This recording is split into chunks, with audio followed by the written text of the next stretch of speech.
Thanks a lot. Wow, what an obedient crew. And look how quiet it is already. Hi, good morning. I'd like to welcome you all to this convening Progress and Status of California English Learners, where we have been and where we need to go. Before we get started, a few housekeeping things. We have masks outside for those who want to stay protected. They're at the registration desk. There is a Wi-Fi available, and there's the network number, and there isn't any password. And throughout the time, we will be having questions and answers after the two research briefings and after each of the panels. And so you can write down questions on the little cards that are in your folder and hold them up, and one of our team will come around and pick them up and give them to me, and then we'll read them to the panelists. That we keep things a little bit under control. Okay, so first thing I want to do is to thank the California Department of Education, Jonathan, others who we've worked with over the last number of years to get access to all the data that you need to do the kind of research that we're going to be reporting out today. And also to the Zerrato Philanthropies, whose generous support has made both this convening and the related research available to us. Thank you. So, I'm Patrick Shields. I'm the Executive Director at the Learning Policy Institute. I just want to say a few things about sort of what brought us here, like why are we doing this work right now, and then go over the agenda, and we'll get going. So, as you know, all of you know, because I know many of you here and the work that you've done over the years, you know, California, 40% of the kids in California come from families where language other than English is spoken. And half of those, 1 in 5 of the close to 6 million kids in the state, are classified as English learners in the school system, which means that they have not yet met the criteria that the state and the local districts have made for them to prove English proficiency. And there's some controversy around some of those criteria, but we can talk about that later. So over the last 10 to 20 years, the state has done a lot of things to try to strengthen the support system for English learners. Going way back, the teacher performance essentials were revised to require a focus on English language instruction. Of course, there was the English language development framework that came out with the standards. There was importantly, LCFF, the local control funding formula, that gives districts extra funds to address the needs of English learners and others. And there was the English language roadmap, which is a really important document. And then, of course, most recently, the reinstatement of bilingual education throughout the state as the result of the passage of a proposition. It's interesting as you read through those documents, going back to 2004 through what we've seen about bilingual education, is there's really a switch in perspective from one that's a deficit model, that we have these kids who have a problem, they got a problem, they don't know English so well, to an asset-focused approach, which is highlighted in the roadmap most particularly, which celebrate the strengths of multilingual learners and recognize that students' language and culture that they bring to the classroom both helps their own learning, but helps the learning of the whole school community as well. There's a lot of great research on that. So the question is, how have the English learners been doing in the context of all of these policy shifts over the last 10 or 20 years? And the first paper by Sarah Novikov from Stanford is going to address that question about sort of the relationship between achievement and proficiency and these different policy shifts over time. There's going to be some good news in that paper, spoiler, but we know that while a lot of progress is being made, we still have a number of issues. Perhaps foremost among them is that there is a subset of English learners who aren't progressing, okay? We have students who have been classified as English learners for 6, 7, 8 years, beyond the point at which most of the basic research in language development would suggest they should have achieved proficiency. So what's going on with that group? And the second paper we're going to talk about will focus on exactly what we know about long-term English learners, their characteristics, their achievement, et cetera, et cetera. But this convening was prompted in particular by a recent shift by the State Board of Education to include an indicator for LTELs on the performance report card. And along with that, the requirement that LCAPs, the local control accountability plans, include plans for how the district is going to address the needs of English learners. And so it was that prompted us to write this new paper as well as to have this convening. So the agenda will go that Sarah will report on her research on English learners that she did with Sean Reardon at Stanford and Rucker Johnson at Berkeley. And then the LPI team, Heather and Dion, will talk about what they learned about English learners. And then we'll have one panel on local perspectives and one panel on state-level perspectives. And with that, I'm going to introduce Sarah Novikov, who is a graduate student at the Graduate School of Education at Stanford University and whose research has focused on a whole series of issues around early literacy. Sarah?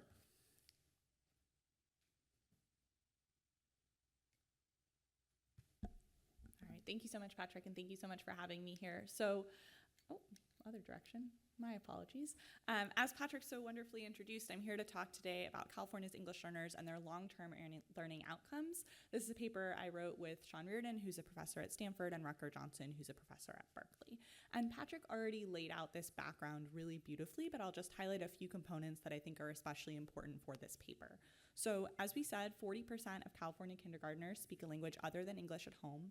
The vast majority of these students, as you all know, when they enter the California school system, are then classified as English learners and receive English language services. And a long body of work has shown a large and persistent achievement gap between these English learner students and their peers. How we measure that gap, however, is a bit contentious in the research because the English learner group is always changing. New students are entering the English learner subgroup over time as new students arrive in California schools, and students are exiting the English learner subgroup continuously as they get reclassified. So how we think about this group matters, and how we measure that achievement gap matters as well. Some other establishing context that Patrick also highlighted really well at the beginning here is that California has rolled out a lot of policies aimed to improve the educational experiences of English learners and hopefully reduce this achievement gap. These include teacher preparation programs being required to train new teachers. This includes funding based partially on the number of English learners that a district has, and a whole host of other policies. I want to highlight just one here that I don't think Patrick mentioned in his intro, but I think is worth highlighting.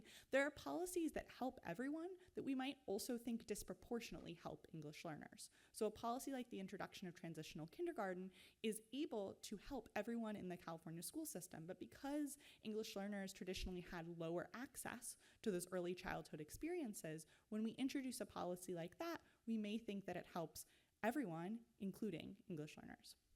So there's a whole host of policies here that we can think about. And this project is going to look at that kind of 20-year time period and start to think about how have achievement gaps between these English learners and their peers changed? How has the rate of proficiency acquisition for these students changed? And how has their rate of reclassification changed? You might notice while I'm speaking, I'm saying the phrase English learners, but my slides have an interesting sort of letter combination acronym instead, and the slides say KELs. So I want to take a second and talk about how we define this group in this report and how we think about measuring achievement for this group, because the group is constantly changing. So who are kindergarten cohort English learners, and why are we focused on them in our study? So kindergarten cohort English learners are California public school students who received English language services in kindergarten, whether they are still in kindergarten or not. As they age, they are still considered kindergarten cohort English learners because they received those English language services in kindergarten. And this sample choice is really crucial for two reasons that I previewed earlier. The first is that English language learner students are constantly being reclassified. as they get reclassified, they exit the EL subgroup. And we're not reclassifying a random group of English learner students. We're disproportionately reclassifying students with the highest test scores, which means we're constantly taking the highest performing students out of the group and then saying, oh, look, the group isn't doing that well. We can't do that as a reliable way of measuring the gap. Or we can, but it may not be the perhaps best way. The other challenge, although not a challenge in many ways because these students bring a ton of assets into our school system, but a challenge for measurement, is that new students come into the school system at various points in their trajectories. Students enter in first grade, second grade, third grade, fourth grade, at all of these various points, and they're not perhaps receiving those early elementary supports that we're interested in measuring and thinking about. So although there is a lot of literature that focuses on ELs include these newcomer students who arrive continuously throughout the system. And measuring the trajectories of those students is incredibly important, but not what we do in this paper.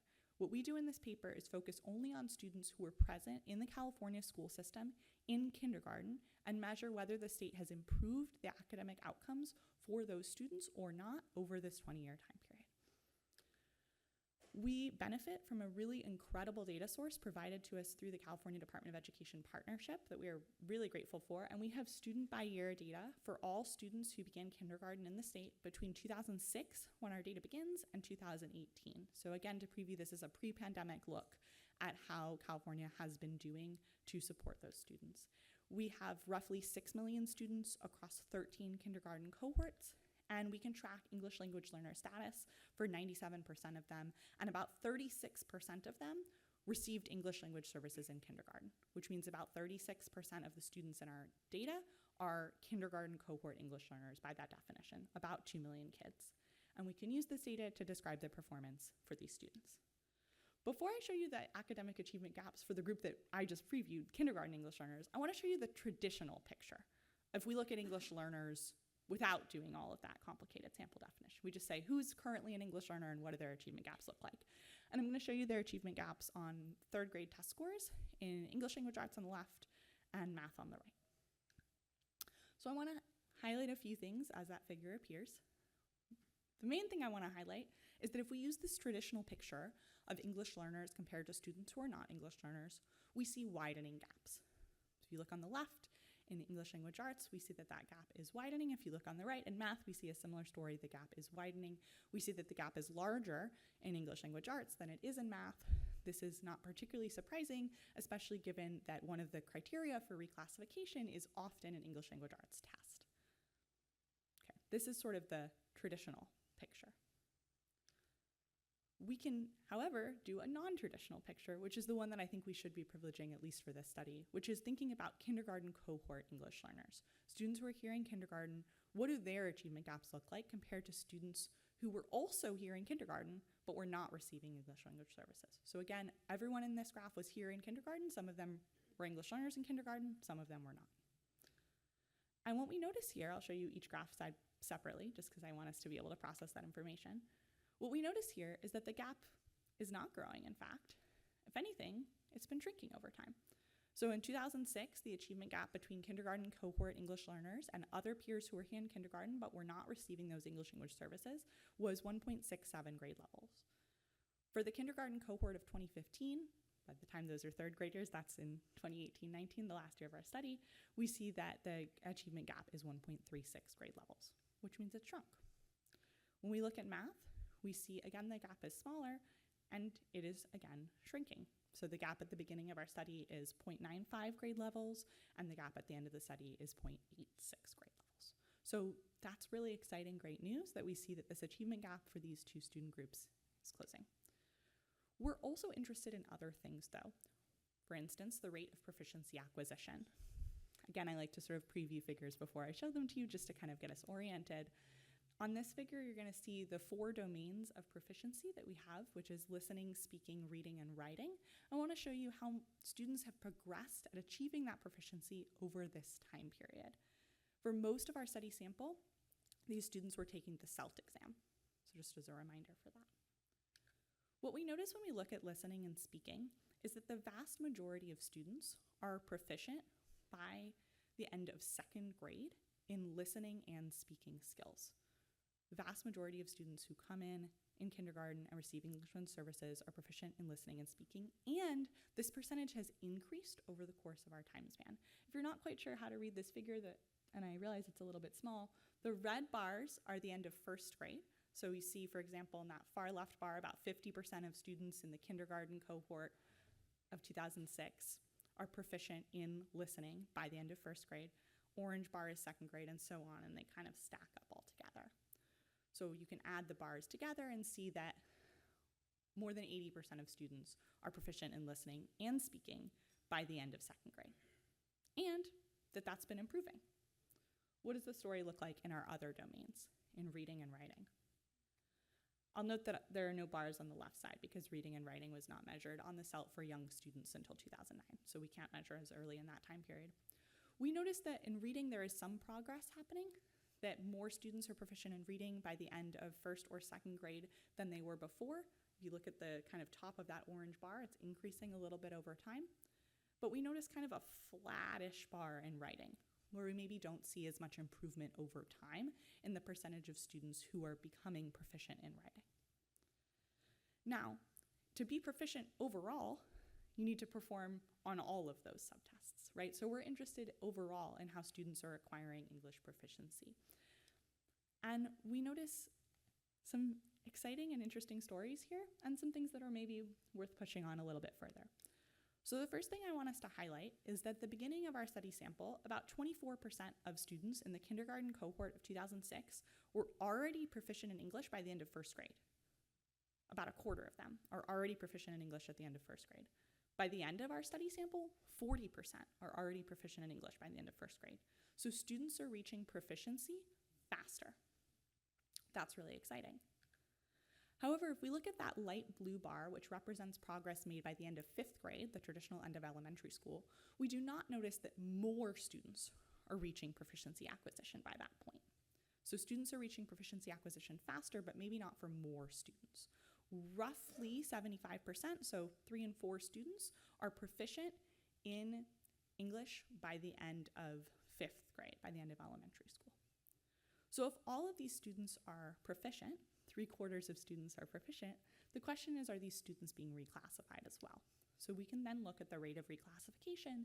And just as a reminder for those of us in the audience, although I'm sure this is very familiar for all of us really, there are 4 criteria for demonstrating to be reclassified. One is to demonstrate proficiency, which is what I showed you on the previous slide, but there are other criteria as well, including demonstrating basic skills relative to English-only peers, a teacher recommendation, and parent approval.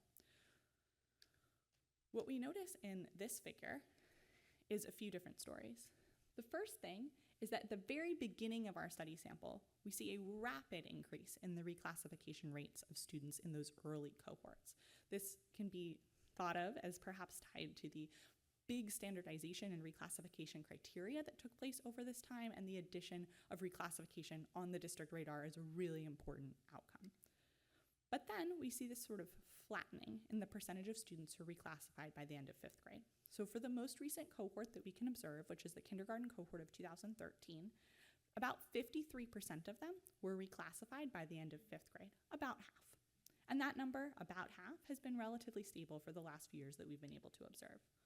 We do see something promising and perhaps exciting happening in the more recent years that we can't necessarily track quite as far, which is that there are more students being reclassified in these early elementary grades.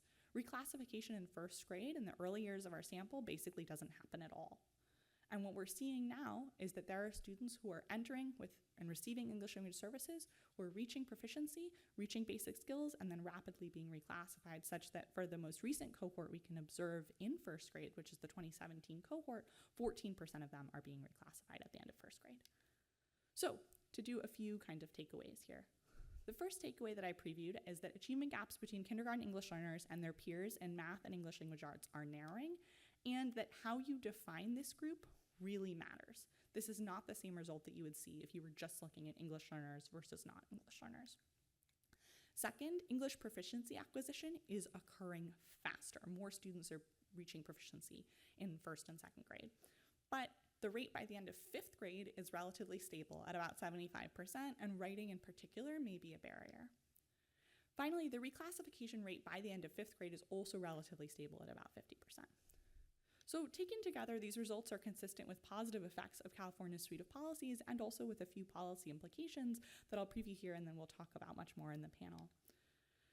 The first is this persistent gap between English proficiency acquisition and reclassification rates. 3/4 of students are proficient, but only half are being reclassified. Said another way, that means half of the students who are not reclassified are proficient, right? So this reflects the persistence of perhaps these other barriers to reclassification. This includes the basic skills requirement, which I just like to highlight is not unique to California. The basic skills requirement exists in many other states that serve large percentages of English learners, including places like Texas and Florida. But the persistence of this gap means that we have students who are already proficient, not reclassified, who may need different supports than the supports that we're traditionally thinking of as English learner supports. And the last thing that I'd preview is just that reclassification by 5th grade is calculated for this last cohort that we can observe, which admittedly is the kindergarten cohort of 2013, who has not fully experienced some of these policies that we're potentially excited about. So we're really looking forward to using future data to identify the effects of these policies and perhaps see the emergence of some good news in those later cohorts where we see more reclassification in those early grades. I believe that's my time, so I just wanted to say thank you, and I know you have a version of the report in your folder, but if you'd like to follow up and read it online, you can find it at that tiny URL. Thank you so much.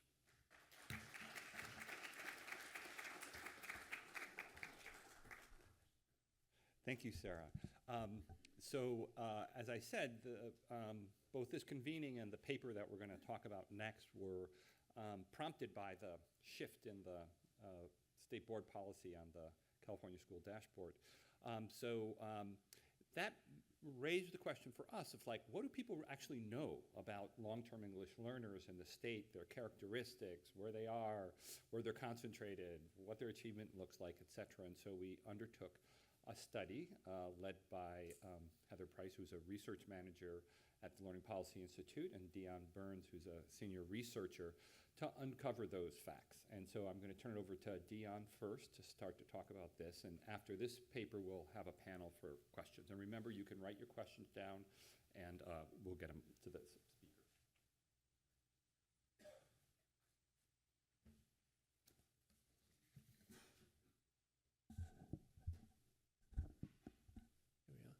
Here we are. Great. Well, thank you all for being here. Again, I'm Dion Burns, senior researcher at LPI. Now, Sarah's study revealed valuable information about students who were first classified as English learners and received services in kindergarten. So our presentation focuses on those students who are labeled as long-term English learners. First, let me reiterate thanks to the Department of Education for making the data available for the study, and to Sobrato Philanthropies for providing funding. Also to the many individuals and organizations that have provided us with advice during the study, and of course to our co-authors who are shown on the screen there. So in this presentation, we'll just say a quick word about the motivation for the research. We'll briefly explain two definitions of long-term English learners. We'll talk a little about the number of students that are in that group. I'll then pass to Heather, who will share some key findings from the research, and this includes some of the characteristics of the student group, their geographic location and school context, their academic performance, and then finally we'll look at some considerations for policy, practice, and research.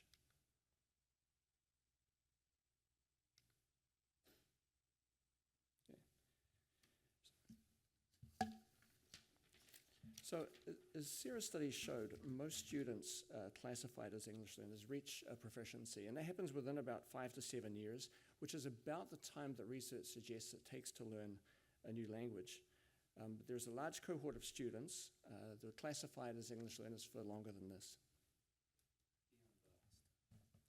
No, that I hit the B key, which blacks the screen, but I can bring that up again. That may just take a little while to reset because it's on the home screen. There we go. Actually, could I borrow you for a minute? The screen that I have there is different from the screen that's there, so there might need to be some manipulation. But for students who are classified as English learners for longer periods, in some cases, It may not be problematic. It may even be desirable depending on the modes of instruction that the student's receiving. But as Patrick noted, in many cases, it's a sign that students' progress is not progressing and that the student may be in need of additional support. Let's go for it. No, that did not work. Could I borrow you just for one more moment? I'll just carry on. Yeah, thank you. So, as was introduced at the start, bilingualism is an asset to student learning, and the English Learner Roadmap sets the vision that all students attain high levels of English proficiency, master grade level standards, and have the opportunity to develop proficiency in multiple languages with differentiated supports along the way. So students who are classified as English learners for extended periods without reaching proficiency may be at risk of missing out on accessing the full school curriculum and in turn achieving their educational potential.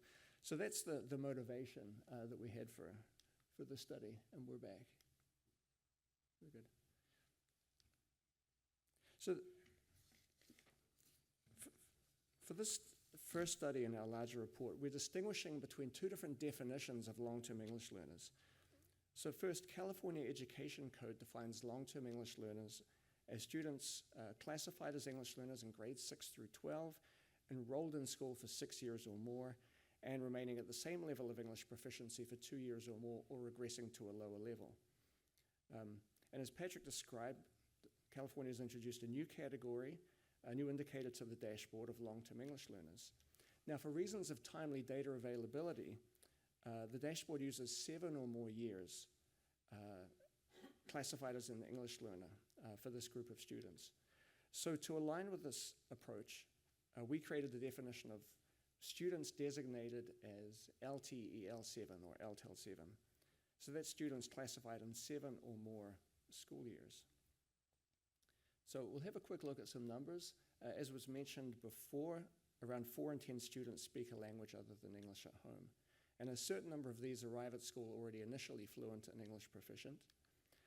The majority of students are the current English learners or students who were classified as English learners but are now reclassified as fluent English proficient, and that's around 2.1 million students. We describe these as students who have ever been English learners, or ever ELs for short. And among current English learners, there are around 330,000 students classified as English learners for 7 years or more. So, as Sarah mentioned, finding a comparison group can be tricky when studying students classified as English learners because of the changing nature of the current pool. For this reason, we compare students designated as LTEL 7 to the pool of all other students who have ever been English learners. So this is the group shown on this pie chart. Firstly, you see that around 50% of those ever ELs have been reclassified. And of current English learners, around 2/3 have been classified for less than 7 years. And the remaining 1/3 are those students classified for 7 or more years, or students designated as LTEL 7. So in the analyses that Heather will present, we're comparing students in this yellow section to the combined blue and green sections. And I'll pass to Heather.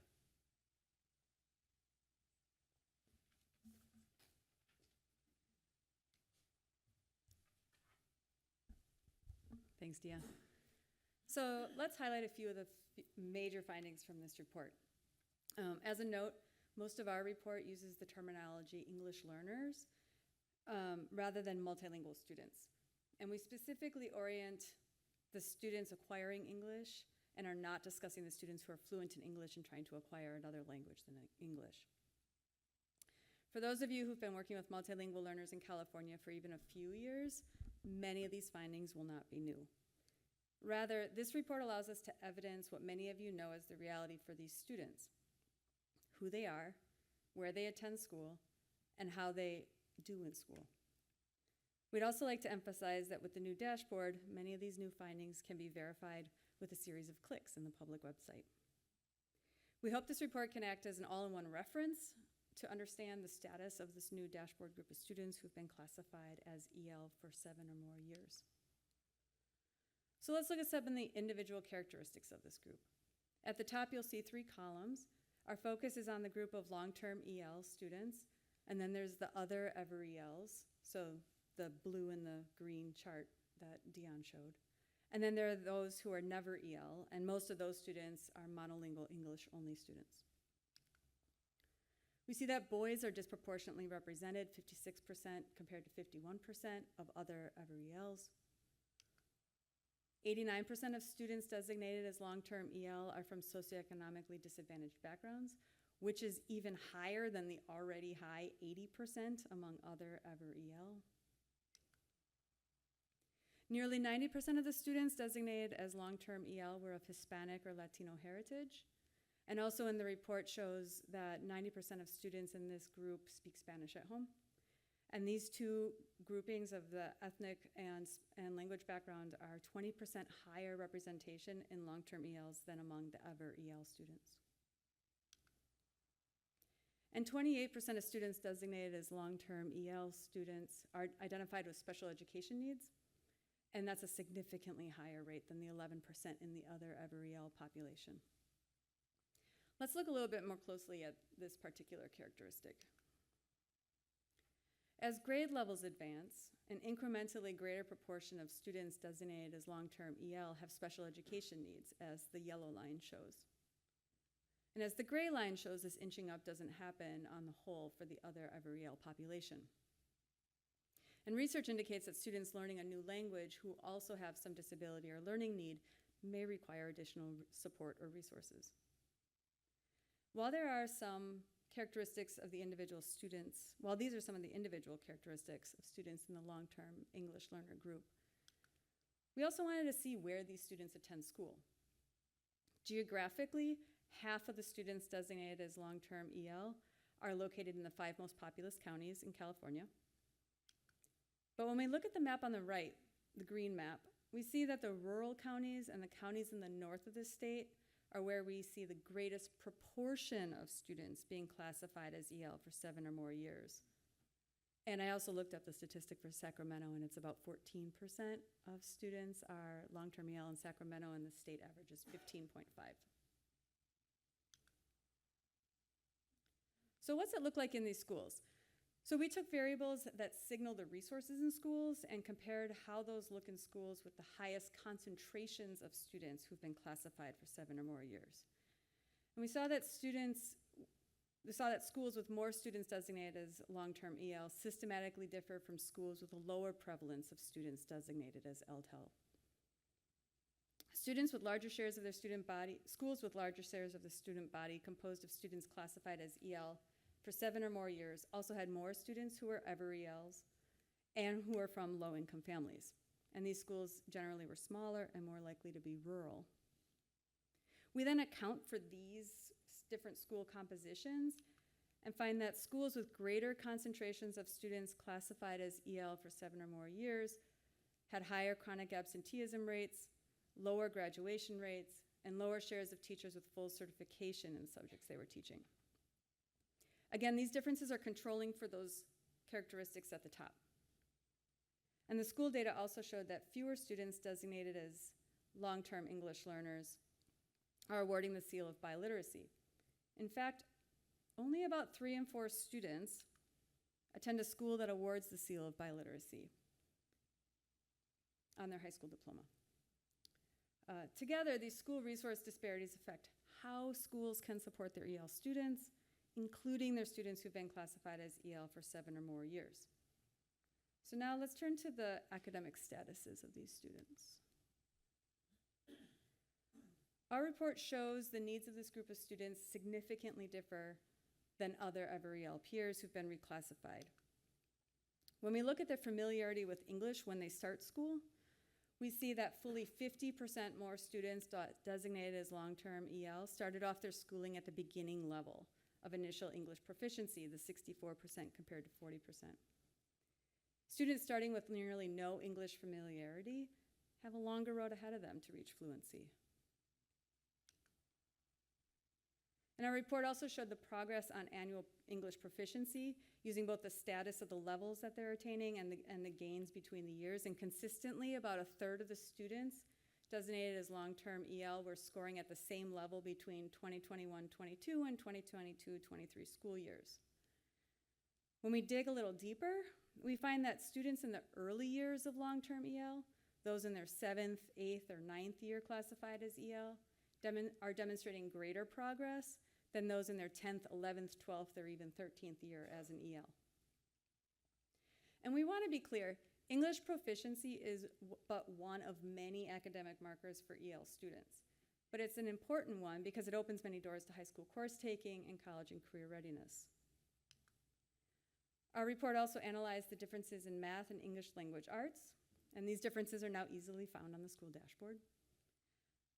And then lastly, we looked at the graduating class of 2023. Other EL peers, most of whom are reclassified, graduate at higher rate than their students who've never been classified as EL. But only 69% of students designated as long-term EL attain a high school diploma. And when we looked at 4-year versus 5-year graduation, the conclusions don't change. And we also found that the official dropouts and the unknown statuses of students, among students designated as long-term EL, are much higher than compared to their peers. So given these results and looking at them all together in one report, we can ask, why are these patterns occurring? How might policies, programs, and research support these students? We divided our suggestions into 3 categories.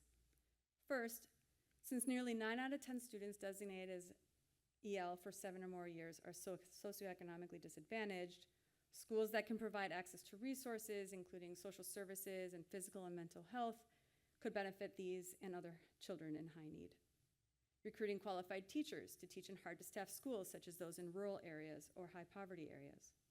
And figuring out how to provide early interventions and targeted individualized supports tailored to some EL students' dual needs in both language and their other learning challenges.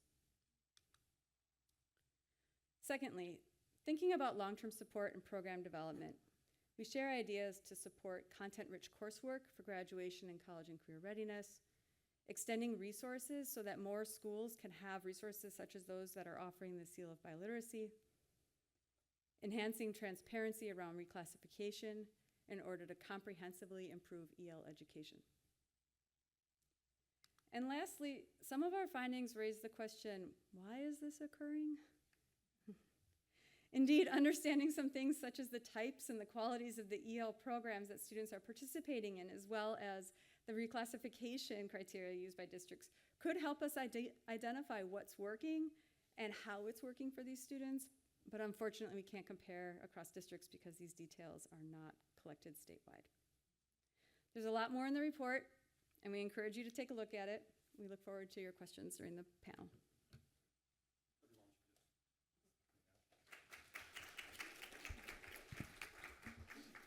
So now we're just going to have time for one question because we're running a little bit late, which I'm going to put to both of our groups, right? In both of the presentations, at the end, you noted places for further research, right? Your data only went so far. There were some particular indicators that we weren't available. I was wondering if you could just reflect a little bit more on that, on what kind of research is needed to be most influential for policymakers and practitioners. And why don't we start with you, Sarah? Sure. So I think hopefully it'll pick up in a second. One thing that I'd highlight from the report is just that English learners. Is that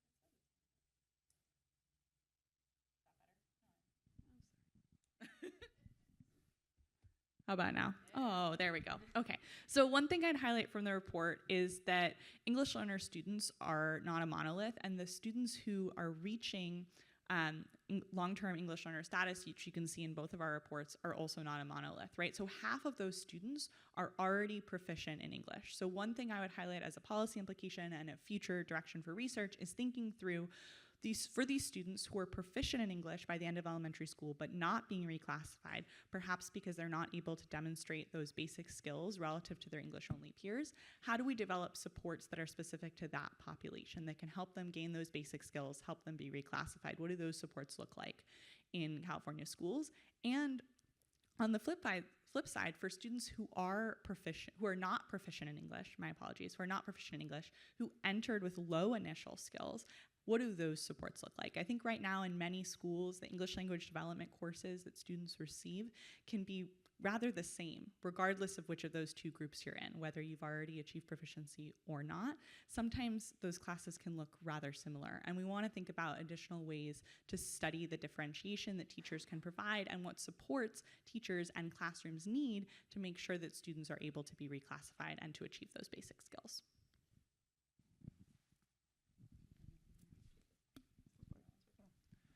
Well, I think there's a lot of questions that come up for us. As Sarah pointed out, the English learner population is not a monolith. One of the findings that stood out was in studying long-term English learners was the proportion of students who are identified as having special education needs. We need a lot more fine-grained analyses to understand what's the nature of those special education needs. How does it intersect with language learning? At what point are students being identified as having special education needs? So there's many fine-grained questions that we need to delve into.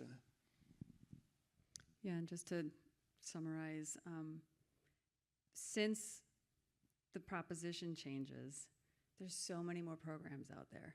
And there's so many, the programs have different approaches and styles on how to become bilingual. And so faster is not always going to be better. Sometimes faster is not the goal, but strength is the goal. And it's really hard to understand that with the data that we currently have. And so starting to understand the characteristics of the different programs, and then we can start to see different subgroups within that to see how is that working for different groups of students within this population. So I'm going to cut things off there so that we can stay on time and everybody can get out by lunchtime. Thank you very much. Thank you. And now I'm going to turn to my colleague, Jonathan Kaplan, who's a senior researcher and policy advisor at the Learning Policy Institute, to talk about the local panel. Thanks so much, Patrick. Good to see everybody. Thanks so much for being here. I encourage you to use those cards as we are embarking on a conversation here with the local panel, and we'll have time at the end for questions, so please use them and hand them to our colleagues out there who'll be collecting them. I'm going to introduce our panel, but I'm going to ask them all to come up first. Dr. Reyes, Francisco, and Ed, please come up to the chairs up here.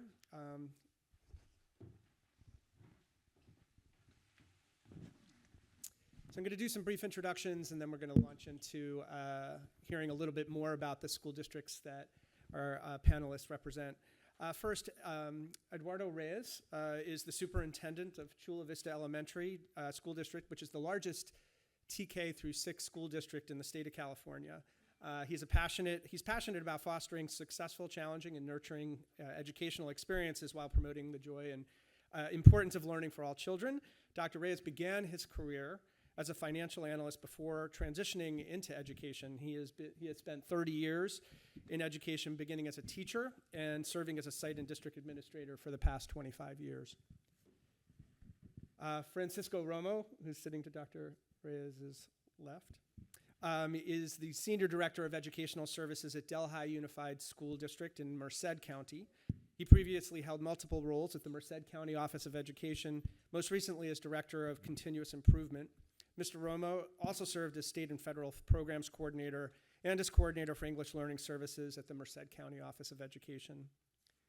And to Francisco's left is Ed Taylor, who is the principal of Delhi High School in Delhi Unified School District in Merced County. He has spent the past 25 years as an educator and administrator in the Central Valley, teaching 6th through 12th grades in Tracy, California for 12 years before becoming a school administrator at the elementary, middle, and high school levels. So this is our panel today. I first want to make sure that we thank you for spending the time to get up here and sharing your valuable perspectives and experiences with us. It's really important for this conversation.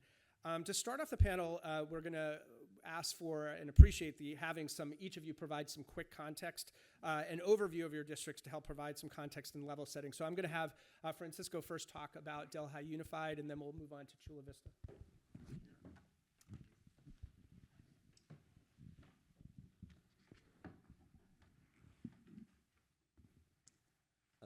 Good morning.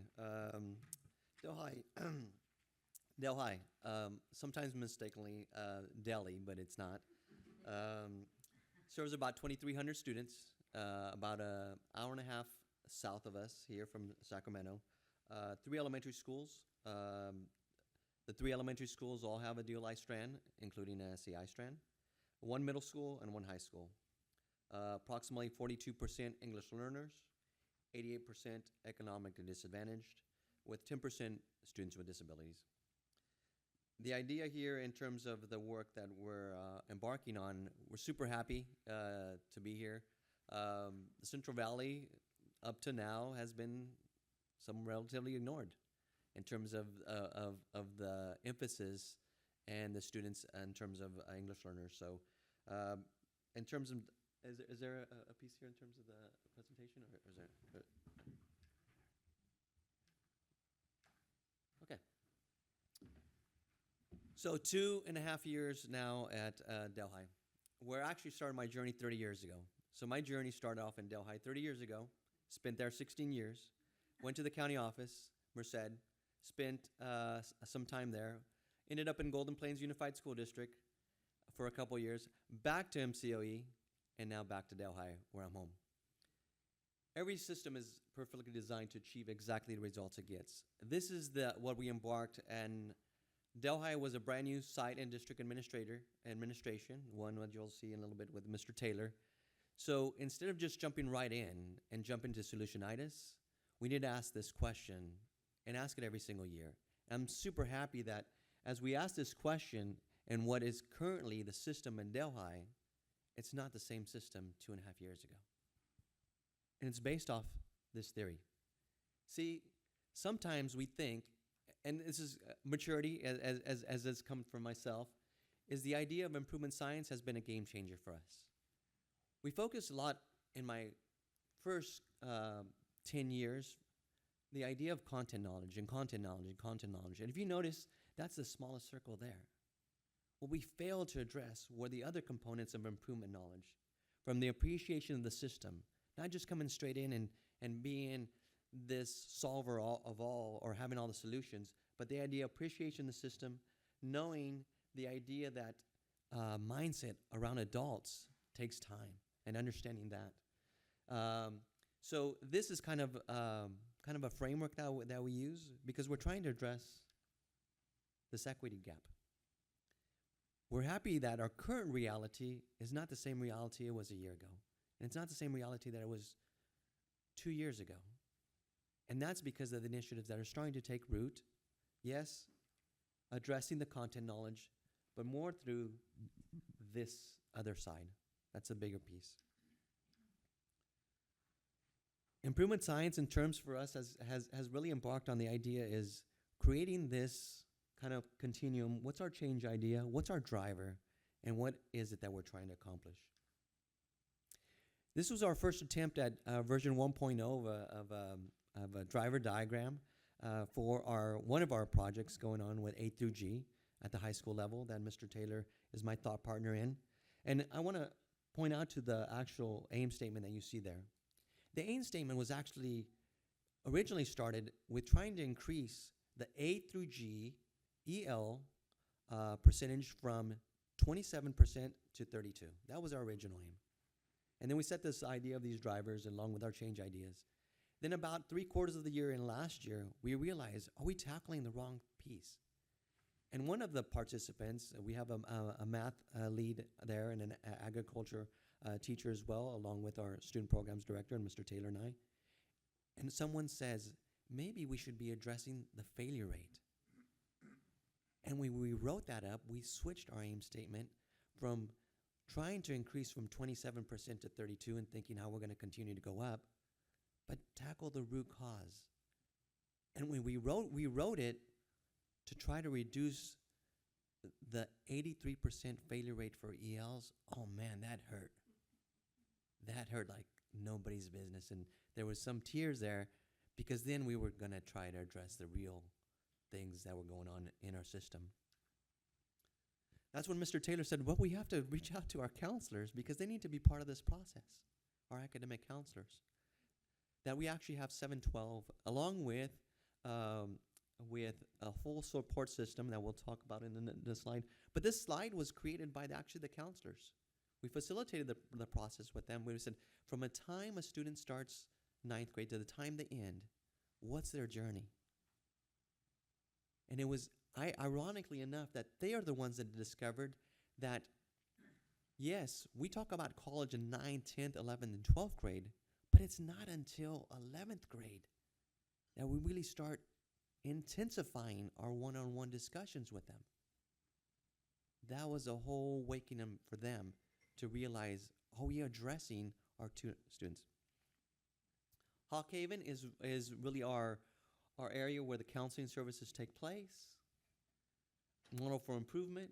And just a last diagram for you to see is we started looking at D's and F's list. And there is a link there that shows a little bit the breakup by content that shows students, females, males, but also our English learners. And this slide that I'll end here is, this was a nice slide for 7th and 10th grade for us to start asking and going back to that original process map, what are we doing with our 10th graders? And what are we doing for those incoming students? Thank you very much for your time.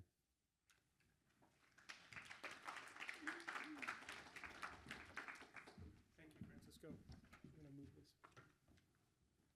Great. So, Dr. Reyes? Good morning. Working? Good morning. Hey, woke you up, huh? Hey, so very happy to be here, and I'm proud superintendent of Chula Vista Elementary School District, which is, as mentioned before, the largest TK 6 district in California. We have 50 schools, including 7 charter schools. We are, I think it's important to understand the context of where we are and how diverse our population is. We have over 72% Latinas in our district. We have over 33% of English learners in our district. 55 socioeconomically disadvantaged. But we also, it's important to understand that we have in our geographic area, we are literally, our most southern school is 5 minutes from the border. 2 or 3 of our schools, you can oversee Tijuana. So you have the ocean, Coronado, and then Tijuana. And so that creates an interesting dynamic because many of our families are, they come back and forth, and they're binational in the sense that they, Monday through Friday, they're in San Diego, they're in Chula Vista. Friday afternoon, after school, they go to Tijuana, they stay there, and come back Monday morning. And so that creates an interesting dynamic because then how is language going to be developed, right? I really appreciated both research studies and the research that, the findings that Sarah had on her research really resonate with a lot of different things and challenges and situations that we face every single day. For example, we have students, when we talk about, I really appreciated what you said, talking about ELs and that the EL growth is kind of remains, grows a little bit, but kind of remains stagnant. And then, we try different things, yet it sort of never really, increases in the way we would like. And part of it is because we're taking away all the top students every single year as we reclassify them. And we're bringing in the brand new, the incoming students who might be 1, 2, 3 grades below. They come in 4th grade and 6th grade in kindergarten. They come in at all different levels and grades and at all different levels academically. And so in talking about our district, it's important to understand that we have to be really smart on the approach that we take on how we address the needs of our EL students, and understanding that it's not a one-way system, because English learner is not a one-size-fits-all. Thank you. Thank you, Dr. Reyes. So we're going to engage in a little bit of a conversation here about the research that was presented, as well as also the appearance of long-term English learners on the dashboard, and see if there's ways that we can talk about how these two things might engage with regard to your schools and improving students' experiences. So first, I'm going to start with Francisco. Given your role as Senior Director of Educational Services, how do you think districts can leverage the research that's been discussed here, as well as also the new long-term English learner student subgroup in the dashboard to support students, educators, and their families? Are there ways that we can think about the research and the appearance of LTELs on the dashboard in terms of what's happening in Delhi Unified? Thank you for the question. I think, looking at the research is, the timing is perfect, for the sense of we have to start looking at, and I'm not the idea that I'm a researcher myself, but we have to start looking at data through the lens of a researcher. And that's the attempt that we're trying to do in Delhi Unified. And if we start looking at the lens of a researcher, we have teachers do that as well.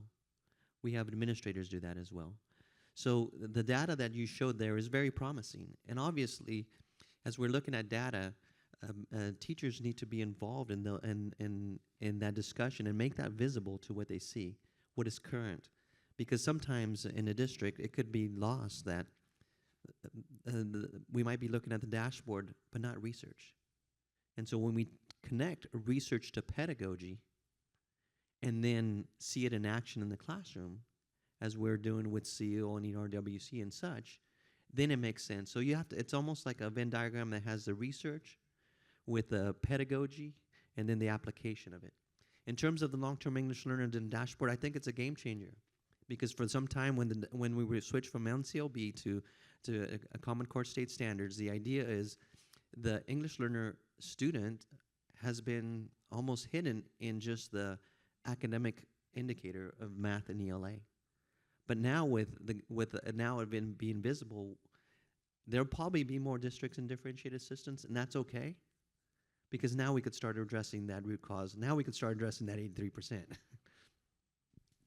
Thanks, that's helpful. And Ed, I was going to turn to you in terms of being a principal of a high school and thinking a little bit about, first, what you are currently doing to support long-term English learners and the opportunities that are there for you potentially to articulate with middle and elementary schools in your district in terms of thinking about how to address the needs of English learners earlier in their educational trajectories. Okay, thank you very much. First of all, I'd just like to thank you for having me on the panel as a site administrator. I think all too often that's something that gets forgotten. I sit in rooms and have conversations with parents about, why is my son still in here? He's 8 years in. Tell me why this is important. Tell me why he should stay. Tell me why I shouldn't pull him out tomorrow. So this is something that's near and dear to me. It's something I deal with on a daily basis. So thank you. I appreciate the opportunity. Delhi is a place that I chose. That's what I tell people. Delhi didn't choose me. I went to Delhi for a reason. And I'll continue to be there as long as the work is there for me to do. We have a lot of long-term English learners. We're, 80s at the high school, 80%. And it's a unique problem. It's a difficult problem. We are attempting to mitigate it in a lot of different ways. If you're talking about professional learning, not only with our ELD instructors, but also with general ed, knowing that is the path. We can't pin it on on one person or two people to move these kids that have stagnated. It's got to be a team effort. We're looking at PD with task types, lots of professional learning that's been surrounded. We're looking at master schedule, ways to alter master schedule, looking at the impacts of master schedule. One thing that's helped us stay grounded is improvement science. Like Francisco mentioned earlier, the system that we have is doing its job. The system that we created is doing exactly what it's supposed to do. So we need to look at those elements of the system that need to be changed or shifted. And that's the vast majority of work that we're doing. As a site principal, again, like I said, I have a grand sense of urgency. When I look at the data, forgive me, when I look at the data, yes, it looks good, we're moving. But I see it as so small, and I see it as so slow. I'm also a father. I have 5 children, and if you were going to tell me, sit in a room and tell me, you know, we're working on it, 3-4 years down the road, we'll have this solid, my kid's gone, right? So while there is we need to do it right, we need to be strong in how we do it. A lot of what I deal with is a sense of urgency as well that I give myself, but also that our students have. They need that, and they need it now. In terms of working with our elementary schools, we are in a unique situation. Our 7 through 12 is on one campus. We have some shared staff, and so we're able to, when we talk about professional learning, professional development, staff meetings, collaboration, things like that, those are 7-12. And so we know what's happening there in terms of the collaboration. Our 3 feeder schools, we do have a venue now. We have time now. We have an EL task force that's up and running, which provides both those things for us, which is great. Talks about what this looks like, EL roadmap in terms of how we're bringing that all together, including the high school. We have full implementation of SEAL at all 3 schools. But again, super happy about it, but I don't have the luxury of waiting for that to reveal itself at the high school. So we're going to continue to work. It's a struggle, it's difficult, but it's good work, it's valuable work. Great, thank you for providing that perspective. I'm going to turn to Dr. Reyes and ask you as well. First, you know, being the leader of the largest K-6 district in the state, one is, how are you working with the 42 schools that you that are in your district to support English learners, and are there opportunities for you and your team to be working with the high school district as well, that in terms of articulation? And one of the things that we talked about when we were chatting before the panel today was, well, it's sort of the meaning and importance of early identification and sort of what that looks like in terms of the support for students in your schools. Correct. So on this particular question, I could take literally an hour to talk about, because it's so diverse, correct? I mean, if you look at the 42 non-charter schools that we have, each one of the schools is very unique. There are some similarities, but it's very unique. And so how do we address it as a system? And so first, we have to look at it that we have to prioritize that if we address the needs of English learners, you're going to be supporting all students. And so if you see it from that lens, then you have to set a culture within the school district that's the focus, that's going to be the focus, that's going to be the targets. We also talk about different things that we can do systemically, because schools individually do their own supports, but systemically, and early identification is vital. Not just early identification, but proper identification. The earliest that we are able to identify students, the faster we're going to be able to provide the right supports. And we want to be able to make sure that we monitor that students. We want to be able to make sure that we monitor so we know that we are on the right track, that the supports for this particular students may not be the right supports for the next one, even though they're identified or classified the same way. The other component, which really matters, is, you know, we talk about SEL, social emotional learning, and we want to create a space where all students feel safe, valued, respected, embraced, welcomed. And that includes acknowledging their background, their cultural background, understanding that their language, there's value. Their culture has value. I believe the first speaker, Patrick, I believe his name is, he mentioned asset-based versus deficit. That is crucial because understanding that you're coming in with the deficit component, not knowing English, not understanding the culture, versus you're coming in with a rich culture, with a rich language, and you're going to be learning another one.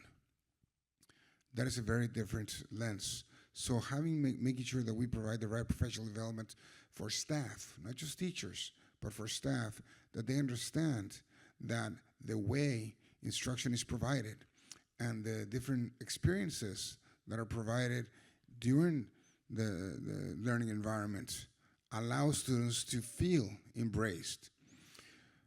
Parents, many times we always talk about including parents.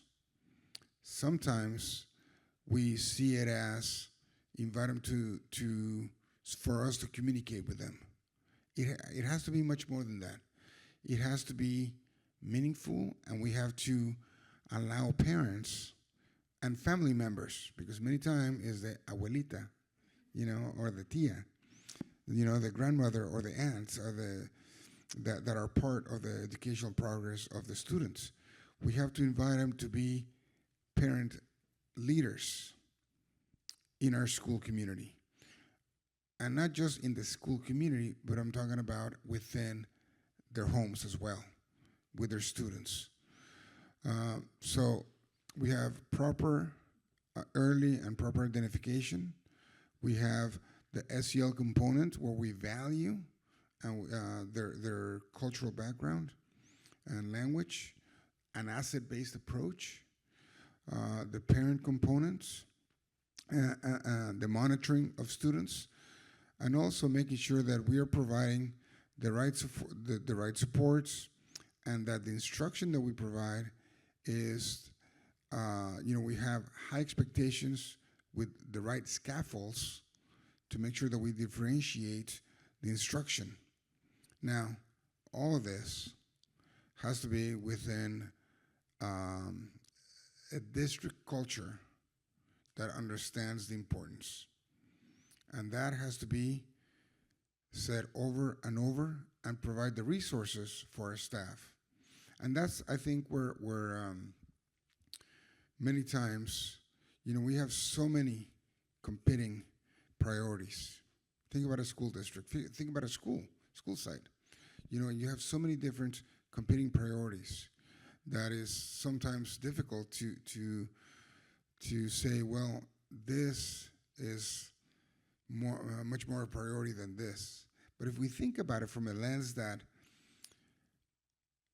what I said before, if you address the needs and you provide the right supports and you focus through the instructional lens our English learners, you're also going to be impacting our special ed students or students with IEPs, our general ed students, our English-only students. And I think finally, it's the leadership message that we have to make sure that it's very clear that what we want to see, where we want to go, is all of us on the same page. And so that leadership message has to be said over and over again. Understanding that our student population has that need, and it's not going to change. In fact, it's growing. Our English learners are growing year after year, so we have to double up on our efforts. Thank you for that perspective. Do we have time for one question from the audience?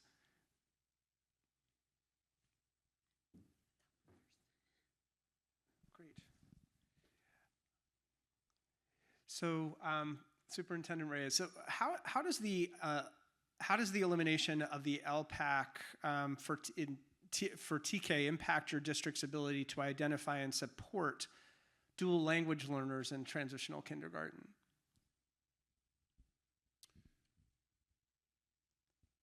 So I'm not sure Yeah.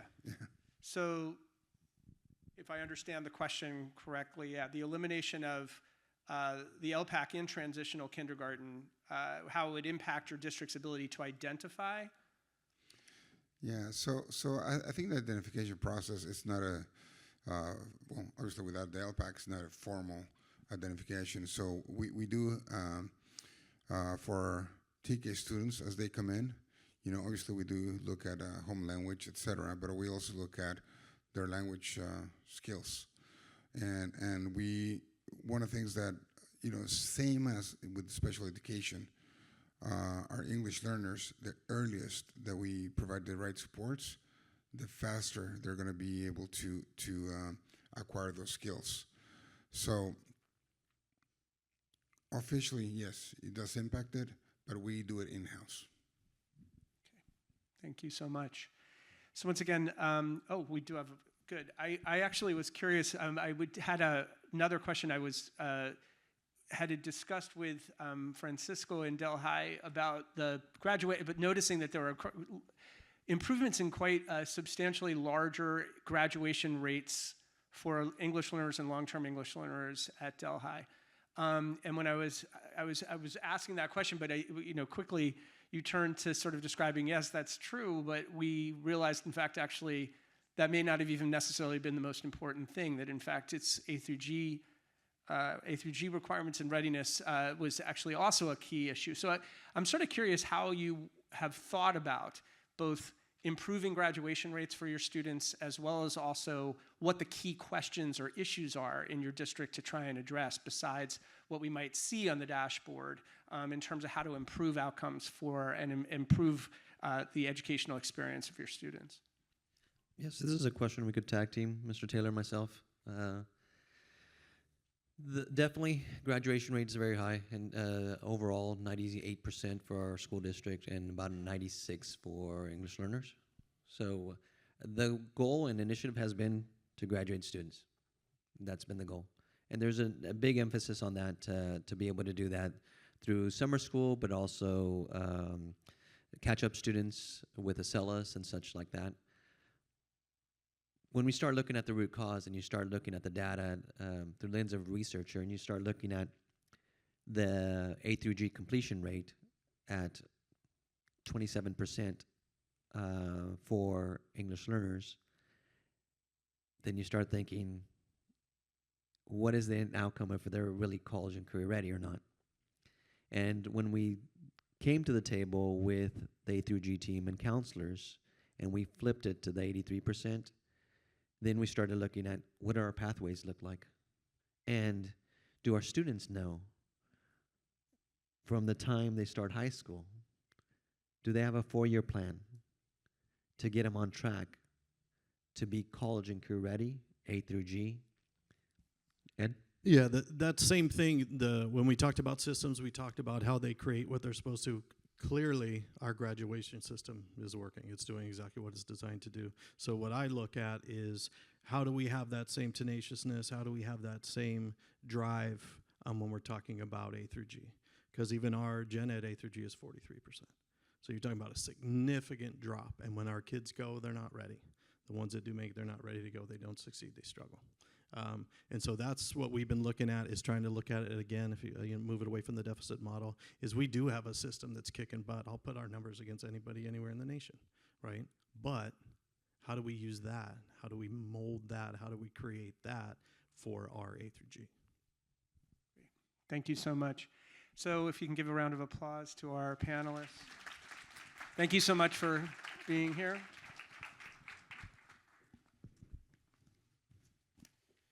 So I'm now going to hand this over to Efren Mercado, our California Policy Director. And thank you.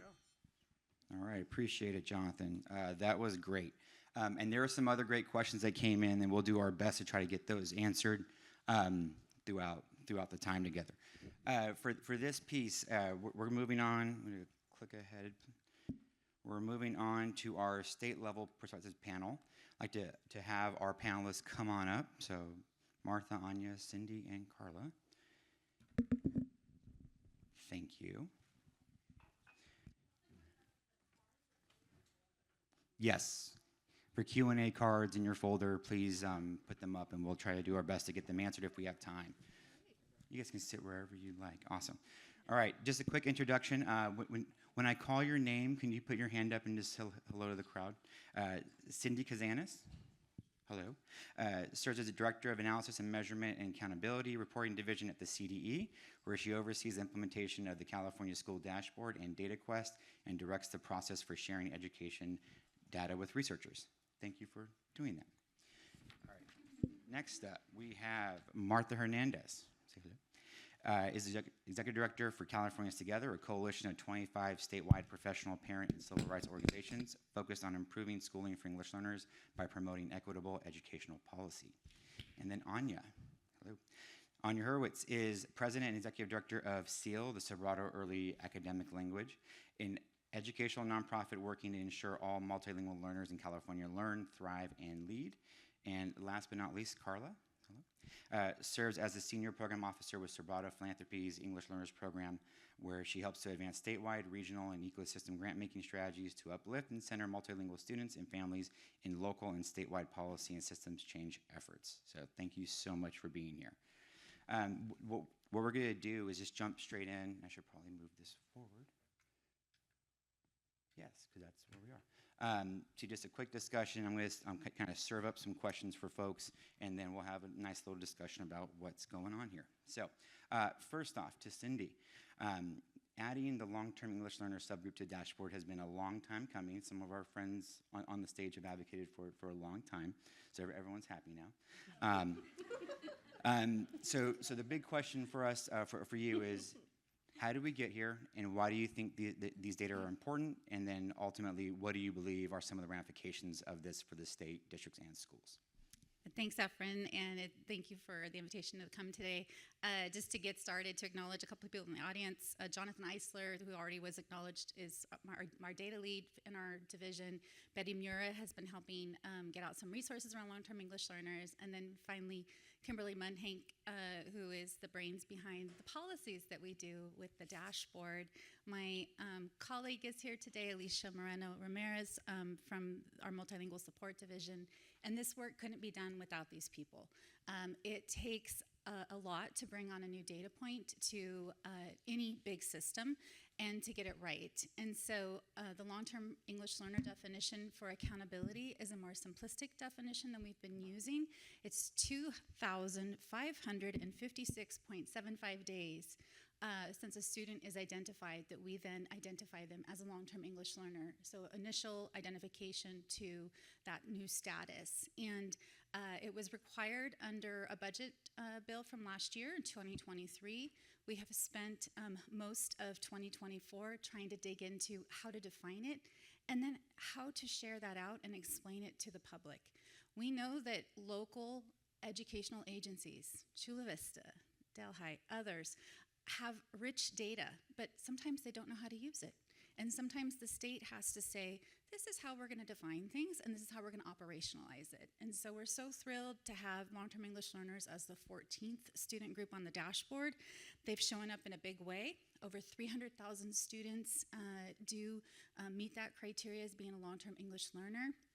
And what that means in terms of our subset of our English learners, which have been measured from day one on the dashboard, that was at 1.1 million this year. In terms of LTEL performance, you heard that the State Board of Education officially brought them on as a student group for this year's dashboard. That was under President Darlene Hammond's leadership, and they were included in our local control funding formula determinations. So what local educational agencies are in most need of support, we found that almost 50% of those that were identified in part due to the long-term English learner student group. So the definition has made a tremendous impact. We also have a different end size for this group. So it's 15 students will create that number. And that is significant because We have most of the other student groups only have go up to 30. So we're seeing the impact, but we're also seeing a need. And if anything, I think today shows you this is a conversation starter. We couldn't have had these studies without this policy change and this policy shift to focus on a subset of English learners. I'm pleased to share that we are working on adding resources to our student level data system to address this as well. So this new operational definition for accountability will be added to CalPADS, and districts will have access to filters as early as this next spring. And that is the most frequent question we're getting is, who are these students? How did you calculate this? How are they included in our cohort? How do they show up? And if you're a school district of 25, if you're a school district of 2,500, if you're LAUSD, sometimes it still is nice to have help from the state to have that put into context, so on a day-to-day basis you can support these students. We are so excited at the department. I already mentioned those that are physically in the audience. There's a whole building 15 blocks away that works on these issues, that support English learners, that have we have done that for decades. This is my 21st year at the department, and this has always been a focal point. And so, if anything, you're going to see some great resources keep evolving from the department to support districts to help these students.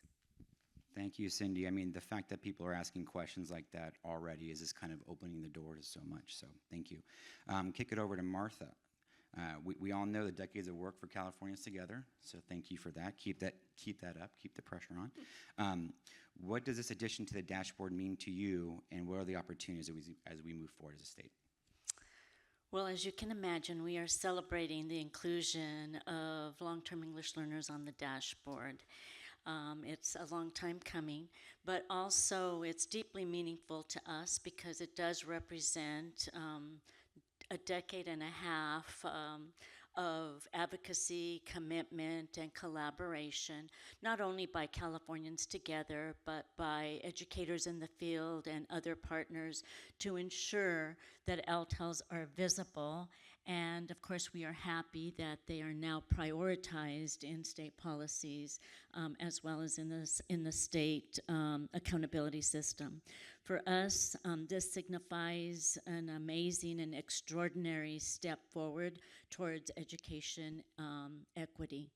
And we see it also as a call to action to have policymakers and educators and advocates come together and work together to build systems that will support English learners, not only academically, but also emotionally, socially, linguistically, making sure that they're safe. As you heard, many of our long-term English learners, are low socioeconomic, come from social economic homes. They come and live in poverty, and that has other issues. And so we need to make sure that we focus also on those social cultural issues. I know that it's our hope that long-term English learners, as well as at risk of long-term English learners, we can't forget them, and also the prevention of English learners becoming long-term English learners. It's our hope that these items, these issues will be included in districts' LCAPs so that resources, services, and actions will be focused on their needs.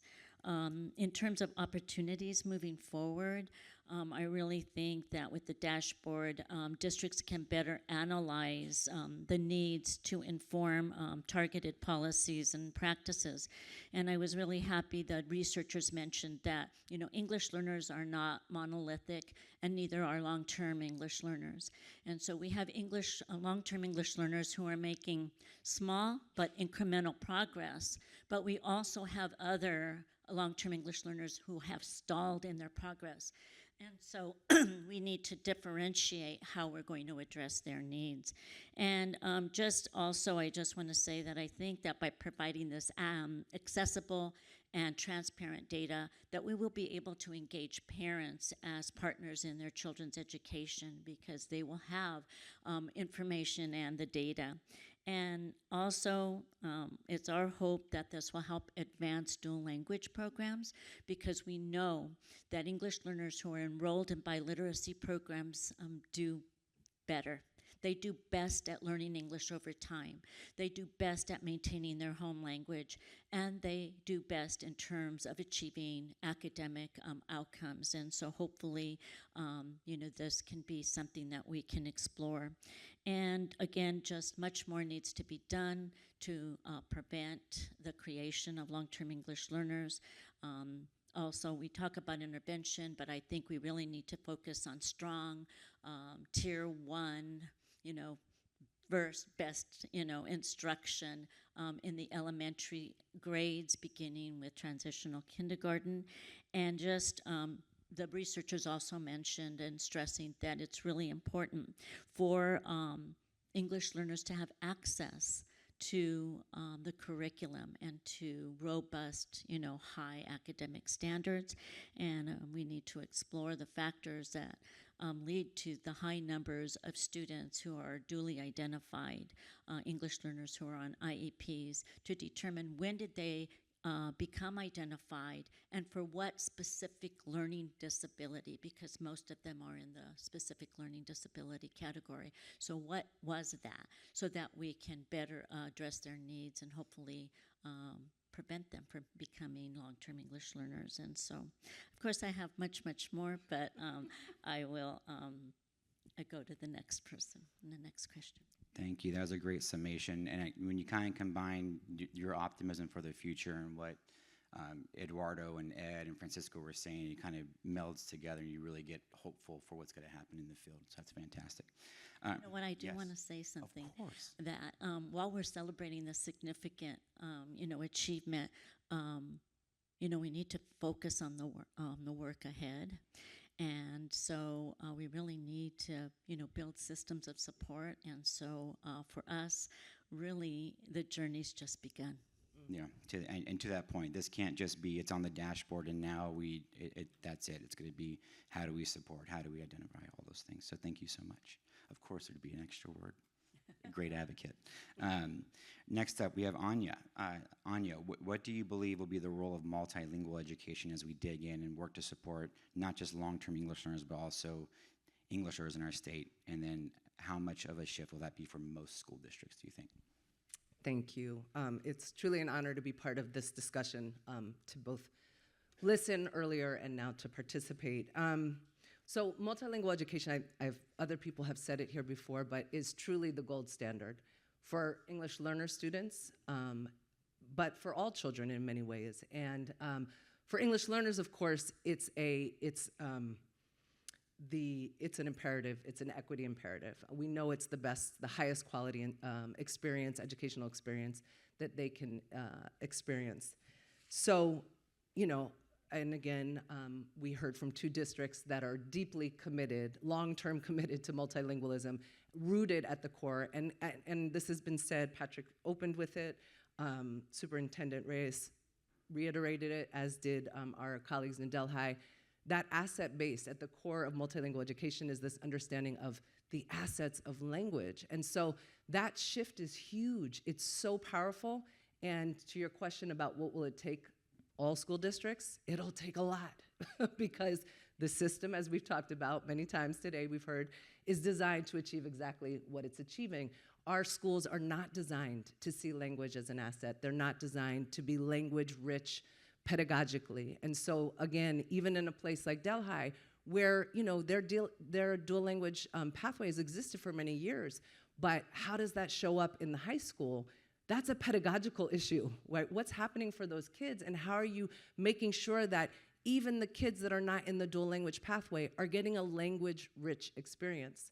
So, those are the kinds of focus. There's no question that if California is going to achieve the equity goals we espouse, they're built into our policy. We have a lot of work, and centering multilingualism is such a powerful lever. And I just want to say that, language is such an incredible layering. It allows for when schools understand language, when teachers become language experts, when they understand how to support students. You know, LTELs, most likely, and they're not a monolith, so we can't speak of them overly generalized, but their experience at school has likely been, with regards to language, less than ideal, particularly the language of school, right? So we don't know their whole experience, but the language of school, their experience, and their teachers' ability to help them transfer their language skills. And we're hearing 50% of LTELs are actually proficient in English, yet they're not gaining access to content. So obviously there's a huge mismatch. The language of school is not accessible. When you teach teachers, when you train teachers to make content accessible, comprehensible, to transfer their language skills, to center their assets, their culture, the interconnection between language and culture across all language, even if it's non-standard English language that's being spoken at home. Those are powerful, powerful tools that you give teachers. Those will unlock for LTELs the kind of instruction that we need. So this idea of centering language-rich instruction is critical, and it moves us away from reductivist approaches where we're just looking at one thing. We're just looking at ELD all day. These kids, they're proficient in English, but we're sitting them in ELD all day. Like, hello. And that goes all the way down to TK and kinder and first grade. Are we just focusing on one little thing here? One little thing? Or are we focusing on this big, rich, comprehensive English language arts, ELD, centering multilingualism, this much more comprehensive approach to learning? And that's what really the power of multilingualism is, and it will take investments. I mean, there's no question. Our policies are aligned in California. They've been for some time now. This is not a new context, right? The English Learner Roadmap has been around now for 7 years, right? And yet, so we have the policy context. What we have not built is the capacity, the coherence. We have not invested appropriately. Thank you, Anya. I've always been struck by the idea of implementation, and back when I was with the county soups, someone had asked me, hey, we spend money on these things, but when will it be done? And it's like, you're never done with standards implementation. You always have new teachers. People always need to be kind of spun up and kind of helped along the process. So we're never actually done, and having the policy is great, but there's so much more to it, so thank you. Carla, from your vantage point, what do you believe the role of philanthropy should be as we continue to dig into the data on English learner success, and specifically in supporting long-term English learners? Well, thank you so much to LPI for the invitation and for all the panelists and researchers for your amazing work. I'm like sitting here super inspired. And I think that this information opens up a few opportunities for me and my funder colleagues, and I'll lift up 3 that come to mind. I think that activating dollars, philanthropic dollars, and how they differ from public dollars are that they're often more flexible. And so we're able to fund things like research, like innovations that can then be taken up by our public systems and public leaders. And so activating dollars to organizations like SEAL, to networks like Californians Together, this work is long-term and it's deeply relationship-based. And so having partners on the ground who are connected to and informed by practitioners and partners who are seeing student needs, who are responding to student needs, then they're able to formulate really powerful policy and practice recommendations. And in turn, those can inform our field and have practice get sharper. And so that's something that at Sobrato we're looking to support that ecosystem of change and how that happens. I think number 2 would be to leverage our platform to influence change. We see ourselves as having a responsibility to be actively advancing a narrative that celebrates multilingualism and sees it as a lever for economic mobility wherever we are, and use our voice in that way. So like, what would these numbers look like if a school, promoted home language preservation and dual language development when a student walks into the door, just like research suggests? I think the data might look a little different, and we do have a lot of data that says that reclassified ELs are knocking it out of the park. So for philanthropy to use its voice to really support the movement in this direction. And I think lastly is just calling our fellow funder colleagues into action. Like you saw on the numbers, the percentages of our English learners is those are our kids. It's a large percentage, and it's not just one philanthropy that's going to be able to address this issue, but we need a strong bilingual educator workforce. We need high-quality instructional materials. We need professional development, more and better data, I think, I would be remiss to say. And so those, I think the list goes on, and I see every item on that list as an invitation to other philanthropic partners to step into those lanes and start to catalyze some of the good work that's already being done, but a lot of work that's being left undone because the resources aren't there yet to really push towards a system that centers and celebrates our multilingual learners. Thank you so much. All right, I'm going to jump into a quick question, then we'll go into Q&A from the audience. In terms of the report that was talked about earlier by Sarah, we're seeing progress. Now, is it enough progress? No, but we're seeing progress, and we're having improvements. So that's a great start for us. And also, there have been a lot of state policies that have been kind of called out as kind of helping to lead to that. Patrick mentioned it in his presentation. I think Dion, Heather mentioned it. Sarah mentioned it as well. Do you have a view about what policy moves have been the most important in terms of us adopting ELA, ELD framework, EL roadmap, LCFF, et cetera, and what more may be needed to continue the progress that has been made? And it can go, sorry, I should have been more specific. It can go to anyone who wants, but Anya moved her mic first. So we'll go Anya and then Martha. I will go first. There we go. A good advocate. I just very briefly, I think the data really highlights how interconnected the interconnected policies have improved English learner outcomes, and so you can't really kind of pinpoint. But I think the big takeaway is that the good news is that outcomes for English learners is improving, and that policy changes can make a difference. And so I think policymakers need to take note of that and to kind of work on continued support to continue that growth. But I'm just going to mention a couple of things that I think were kind of important. And one was the passage of the State Seal of Biliteracy, because I believe that this particular legislation changed the hearts and the minds of the public regarding biliteracy as an asset, and possibly led to the passage of Proposition 58 in 2016 that opened the doors to multiliteracy education here in California.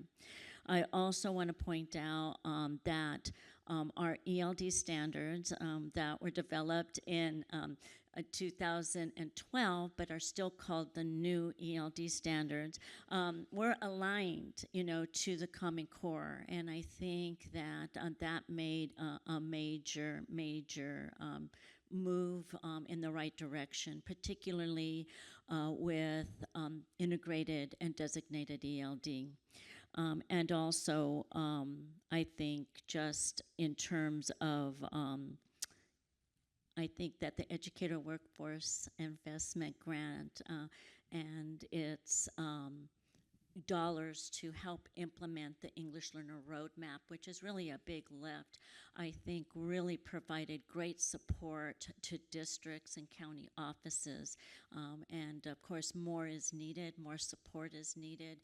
Schools still need lots of support, not just in professional learning, but coaching, professional learning communities, and, everything that it takes to move a system in terms of fully implementing both the English Learner Roadmap and the ELA ELD framework. And, again, I can't say it too strongly that access to biliteracy programs is important. I know that the Governmental Assessment Office did an analysis in Texas, and they found that English learners who were enrolled in dual language immersion programs are less likely to become long-term English learners, where English learners who are enrolled in English-only programs were more likely to become long-term English learners. So I think maybe we could do some type of analysis here in California in that regard. And thank you. I think to that point, we need the data, though, to be able to do that analysis. So that was Heather's big thing. So Cindy, we need that data. All right. I'll throw it over to Anya, and then whoever else wants to. Yeah, so I'll pick up that thread. You know, in some ways, the amount of progress we've made with really, if you look at it holistically, minimal investments, you know, in terms of really seeing, have we invested in multilingualism? Have we invested in this asset-based approach in California? Not in mass. And one-time dollars, though they're important and they certainly move the needle, they create a kind of volatility in our systems that actually keeps us kind of chasing the goal, right? So if a district goes after, or an organization or a county office goes after one-time dollars, they're ramping up and then they're gone.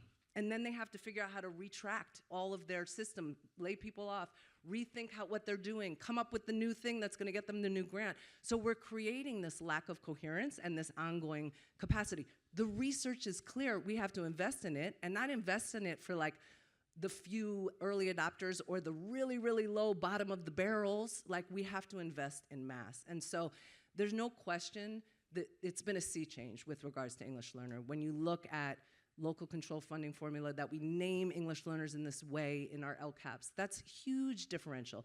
The ELA, ELD framework, the centering of multilingualism there, the EL roadmap. I mean, so much has changed in the last decade plus, and yet we have not invested systemically, we have not built systemic capacity. And so I think at a certain point, we're gonna have to kind of get together and really think much more broadly. If we know this data is real, if we know that dual language programs are the gold star, like, what is that gonna look like? How are we gonna invest in that?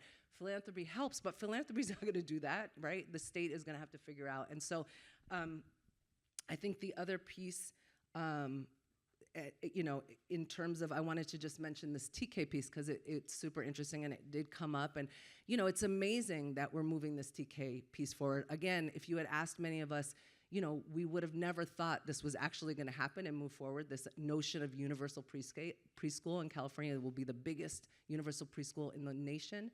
And yet, we are not centering multilingual learners sufficiently in our efforts. We are not building the capacity that we need to be building. We're trying, and there are some early adopters doing some incredible things, but in mass, we have not centered the reality that so many of those new TK kids are multilingual learners. They have an incredible asset, and their teachers are not building the capacity to create language-rich, either in an English instructed or in a dual program. I mean, we still have districts that have dual pathways that are not offering TK and dual.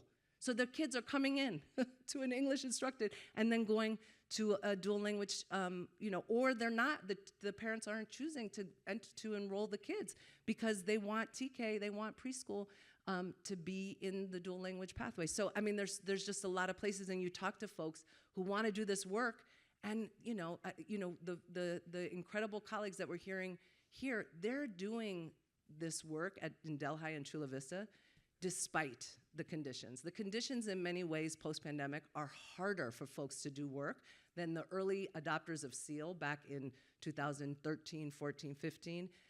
The conditions were much more ripe at that point than they are now to do this coherent system-wide work. So there's a lot that we still need to get right. Yeah, 100%. Cindy? Yeah. Sure. So I will piggyback on one of the other presenters who said this policy in bringing long-term English learners as a student group on the dashboard was a game changer. And as stewards of those data, this year is a year of clarity. It's trying to make sure that the definition that we have operationalized is ubiquitous in research, in the field, with funders, so that we can make sure that we're talking about the same individuals. We're supporting those students to make progress. I think it's just so exciting. It's really exciting to be part of something that folks have been talking about for a long time, and yet when you operationalize it and you bring it into a high-stakes system like the California School Dashboard, where we have to hold our districts and our charter schools accountable for student performance and progress, that we will see change. We've already seen this in 15 days worth of time since we released the data on November 20th.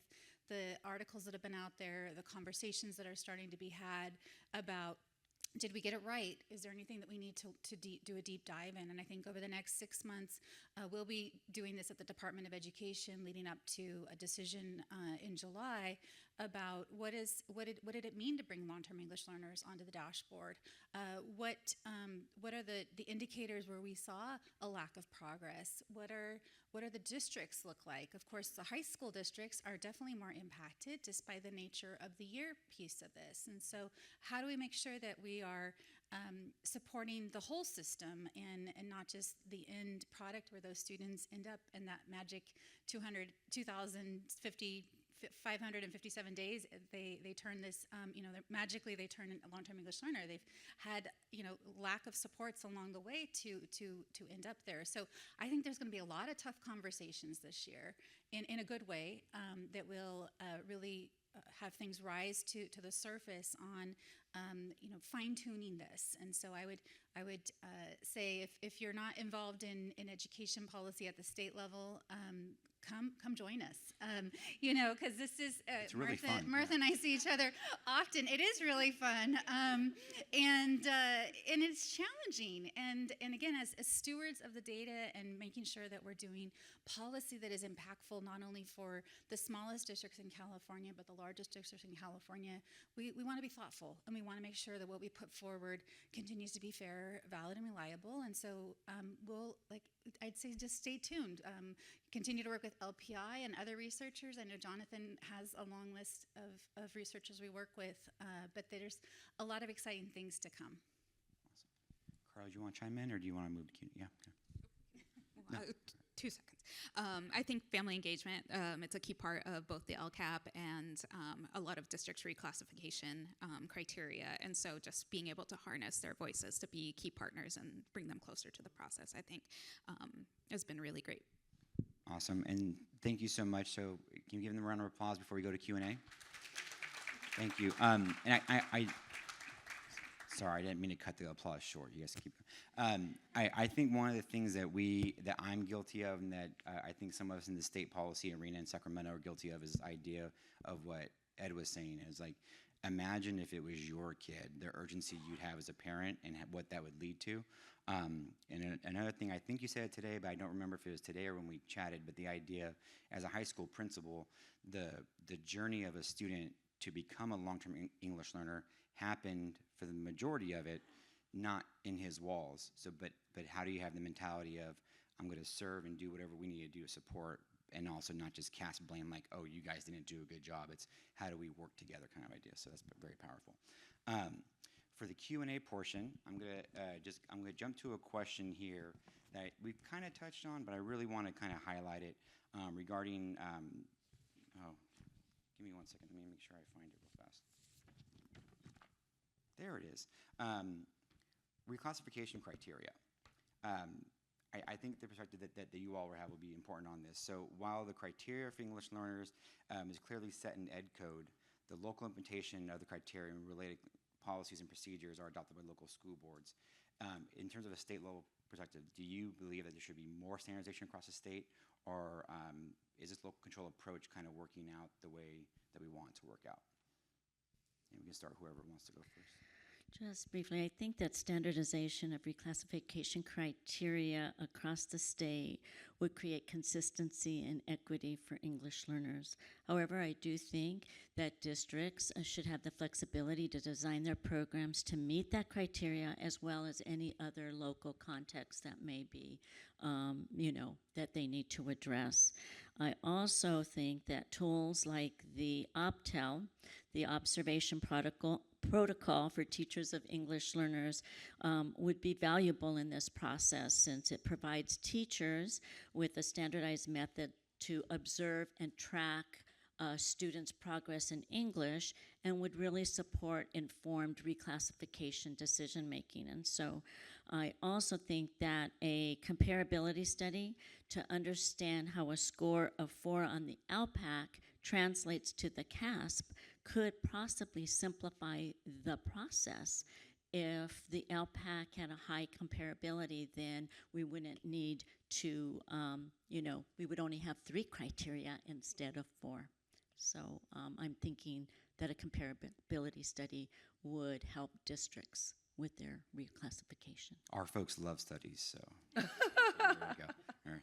You want So yeah, I'll just add the comment about the LPAC and whether or not the LPAC was a problem not administering a TK. I think it was very illustrative to me because Chula Vista has a system. It's a localized system. They're not reliant on the LPAC. They have other data points. So as we standardize and we think about standardization, there also has to be capacity building, and what does that look like, and how is it implemented, and how is one data point used against other data points, and so forth. And so I think, to me, yes, of course, we want to standardize, and we want to have criteria. We want things to be highest bar, but then you have to build local capacity to do that well, and to understand what data is used for which reasons and what gives you an indicator versus like really tells you much more deeply what's going on for a student, et cetera. And so I think it has to be an and or, that we definitely need a gold standard reclassification in California, that our children deserve that.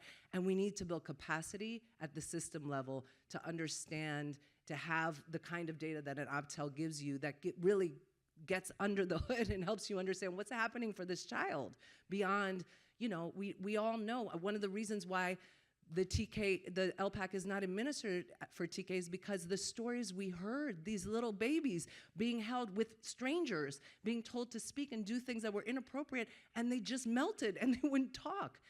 That's not doing anything. That's not assessing anything. So it's a standardized assessment. It's not, number one, it's not age appropriate. Number two, it's being administered in a way that a 4-year-old it's inappropriate for a 4-year-old to administer. So it's always going to be with assessment this much more complex story that we need to, and it requires, particularly for the littles, but all the way through, capacity. And the more the kids know the people assessing, the better the data coming out is going to be, and that requires teachers, and then teachers need time and space, and they need to be trained, et cetera. So, it's a big, complex process, but 100% we want to make sure it's standardized and high quality across the state. Thank you so much. We're going to go ahead and stop there, so we're going to move on to our next piece, but can you guys say thank you again to our panelists? Thank you so much for being here. Thank you. I think leave the mic there. Yeah, thank you. Thank you.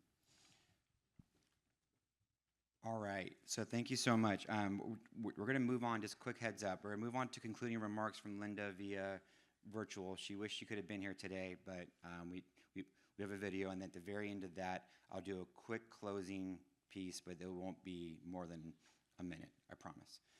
This video is longer than a minute, so yeah. One click, and I was told one more.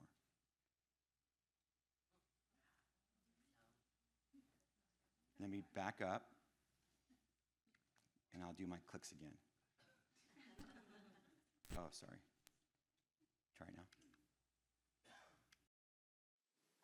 Sorry not to be there with you in person, but delighted to be able to offer some closing thoughts as we think about where we've been and where we're heading in California.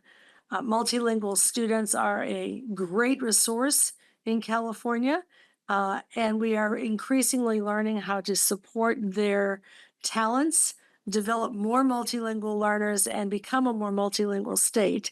But this has been a long road in California from the time of the Mendez decision and before, which undid the de jure segregation for Mexican-American students in the state back in the 40s, to the Lau decision, which finally required access to the curriculum through language accessibility and learning, through an English-only proposition, and then finally a proposition that enabled us to return to bilingual education in the state.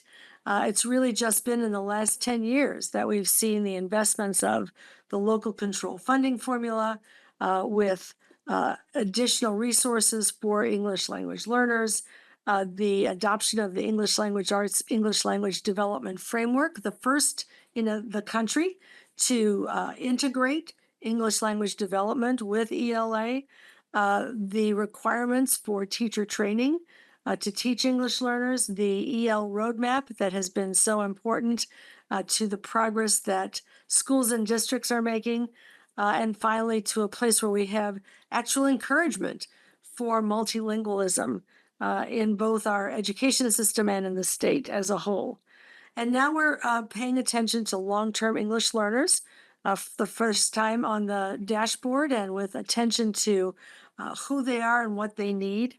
And it is time to take stock. And I know the date has provided a lot of useful information for us to take our next steps from. I want to thank the California Department of Education, Cindy Cazanes and her team, not only for the data that has supported the studies that you heard about, but also their policy insights and their determination to be sure that we would have the opportunity to look more closely at the English learner population and build that into our ongoing improvement system. The work that you heard about by Sarah Novikov and Sean Reardon and Rucker Johnson suggests that in the years that they were able to study up through 2019, we did make some progress. That we do see, students acquiring English at more rapid rates, becoming reclassified in elementary school sooner and beyond. And we need to understand more about what contributed to that progress and what has been happening in the last 5 years. And the Learning Policy Institute will be adding additional research on what's been going on with English learners more recently since we adopted the new assessment, the LCAP, that allows us to track them over time once the data are available. And also what positive outlier districts and schools are doing.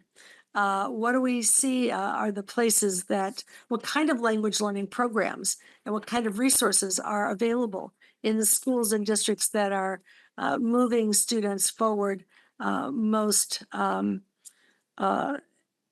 aggressively, if you will, assertively, sometimes most expeditiously. We can also make ongoing progress by focusing on long-term English learners and figuring out how to support districts to support them. California is succeeding with most of its English learner students. More than 75% of ever ELs have been reclassified and succeed academically. And we typically see that by the time they get to middle and high school, they're often achieving at levels higher than their native English learner counterparts. So there are students who are doing very well in the context of their schools here. But there are students as well who are struggling and need additional supports. And among the questions we'll want to ask is, what is the interaction between special education and the status of long-term English learners? What can we do to support, diagnose and support their needs earlier on? How can we ensure that the new screener for risk of reading difficulties, which is just about to be announced in December by the screening panel that has been appointed by the state board, and which is a mandate to be sure that English learners are appropriately treated in the screening process. How can we ensure that that is supportive of the processes that are needed to identify appropriately and accurately what students need when they're young and be sure that they are supported in their literacy acquisition? What can we learn about the needs of migrant students, including the 1/4 of them that miss more than 30 days of school each year? What can we figure out about what's happening with reclassification, which is happening in very different ways across the state? And what do we know and what can we learn about the 20% of long-term English learners who disappear at the end of high school and we don't know where they are and what may have gotten in their way of their graduation? We need to support schools and districts who are working with these students with both the resources and the technical supports for teacher training and hiring and retention, for programmatic capacity to meet student needs. with approaches at the high school level that can ensure that they get access to productive pathways and graduation and engagement with the seal of biliteracy, which we hope will become a norm for all California students and certainly for these students. So, as the poet Antonio Machado put it, we make the road by walking it. And we are making, as Californians, this road together. And I want to thank all of you who are building our future by doing so. Thank you for being here, and thank you for all that you will carry forward into your work. Thank you, Linda, from afar. Everyone, give her applause. You can probably hear it. To close out, just want to give a big thank you to Jason Sharma from LPI, Leslie Arroyo, and Amber Hugh for their help on coordinating this event. It has been fantastic, and if you're all happy, then I'm happy and they're happy. So thank you to them real fast, please. You did a lot of work. To the overall LPI team, just quick announcement. We will be having another event on January 29th in 2025. Can you believe the time is flying so fast? It will be called Tackling Teacher Shortages, What We Know About California's Teacher Workforce Investments. So please save the date. It will be in the morning-ish on the 29th. And there'll be a new report coming with that.